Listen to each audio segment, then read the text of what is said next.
পুজোর ঘট জলে ভাসাতে গিয়ে এবার পা পিছলে জলে পড়ে গেল কুসুম। হ্যাঁ বন্ধুরা, ভিডিওতে লাইক দিয়ে দেখতে থাকুন। যে মুহূর্তে কিনা অনুশ্রীর পিসিমণি সকল সদবা স্ত্রী থেকে শুরু করে অনুশ্রীকে অবধি বলতে থাকে যে নাও এবার তোমরা তোমাদের পুজোর ঘরটাকে এই জলে ভাসিয়ে দিয়ে বরঞ্চ তোমরা এই পুজো সম্পূর্ণ করো। ঠিক সেই মুহূর্তে কুসুম যখন আনন্দে আত্মহারা হয়ে যখন বলতে থাকে যে ঠাকুর তোমার আর দয়াতে আজকে সব কিছু আমি পেয়েছি, শুধুমাত্র আমার দেবী মায়ের আশীর্বাদ ছাড়া আমি আমার দীর্ঘ বিশ্বাস আমি সেটাও একদিন ঠিকই পেয়ে যাব, এবং আপাতত আমি যে এই সদবা স্ত্রীদের পুজো সম্পন্ন করতে পেরেছি সেটাই আমার জন্য অনেক। এবং এই যাত্রায় আমার স্বামী আমার পাশে ছিল, আমার স্বামীকে তুমি সব ধরনের বিপদ আপদ থেকে ঈশ্বর রক্ষা করো। ঠিক সেই মুহূর্তে কুসুম যখন কিনা সেই পুজোর ঘরটা ভাসিয়ে দেয় জলে, এবং তারপর মুহূর্তে ওঠার সময় হঠাৎ করে কুসুমের যখন পা পিছলে যায় এবং কুসুম যখন জলে পড়ে যায় এবং কুসুম সাঁতার না জানার ফলে কোনো মতেই যখন কিনা জলের স্রোতের সঙ্গে লড়াই করে না পারার ফলে এক পর্যায়ে কুসুম যখন ভাসতে থাকে এবং অনুশ্রীর নজর কুসুমের উপরে গিয়ে পড়া মাত্র যখন কিনা অনুশ্রী বলতে থাকে যে গৌরী, গৌরী তোমার কী হলো? গৌরী তুমি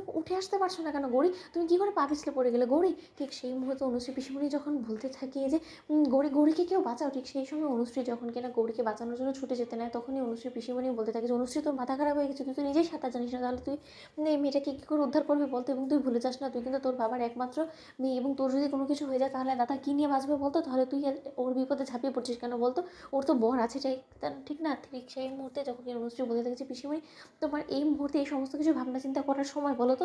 আমাদেরকে এক্ষুনি গৌরীকে বাঁচাতে হবে, কারণ গৌরী তো আমাদের কারণে এই বিপদে পড়লো। ঠিক সেই মুহূর্তে গৌরীর বিপদের কথা শোনা মাত্রই যখন কিনা রাজাকে বলতে থাকে অনুশ্রীর বাবা যে তোমার স্ত্রীকে তুমি বাঁচাও, তোমার স্ত্রী ডুবে যেতে নিচ্ছে। ঠিক সেই মুহূর্তে যখন কিনা রাজা দৌড়ে এসে কুসুমকে ডুবতে দেখে, ঠিক সেই মুহূর্তেই রাজা কোনো কিছু ডানে বামে না ভেবে এক পর্যায়ে কুসুমকে বাঁচানোর জন্য যখন কিনা জলে নেমে পড়ে, এবং ভ্যাবলা যখন বলতে থাকে যে অনুশ্রী এবার কী হবে, আমার ভাইরা তো নিজেই সাঁতার জানে না এবং ও নেমেছে জাদুঘরকে রক্ষা করার জন্য, জাদুঘরকে জল থেকে ভাইরা উঠাবে কী করে, আমার তো কিছুই মাথায় ঢুকছে না। অনুশ্রী যদি ওদের দুজনেই কিছু হয়ে যায় তাহলে আমি কিন্তু নিজেকে কোনো মতে ক্ষমা করতে পারবো না এবং মাকেই কিছু হয়তো। ঠিক সেই মুহূর্তে অনুশ্রী যখন বলতে থাকে যে আপনি একদম ঘাবড়াবেন না, আমি নিশ্চিত যে ওরা দুজনেই ঠাকুরের কৃপায় ওরা সুস্থ সবল হয়ে এই জল থেকে উঠে আসবে, আপনি দেখে নেবেন। ঠিক সেই সময় আয়ুষ যখন বলতে থাকে যে কুসুম তুমি একদম ভয় পেও না, আমি এসে গিয়েছি, আমি তোমাকে উদ্ধার করবো এখান থেকে। ঠিক সেই সময় কুসুম যখন বলতে থাকে যে ছোটো সাহেব আমি যে আর পারছি না, আমি এই স্রোতের কাছে হার মেনে যাচ্ছি ছোটো সাহেব, আমি কোনো মতে সাঁতার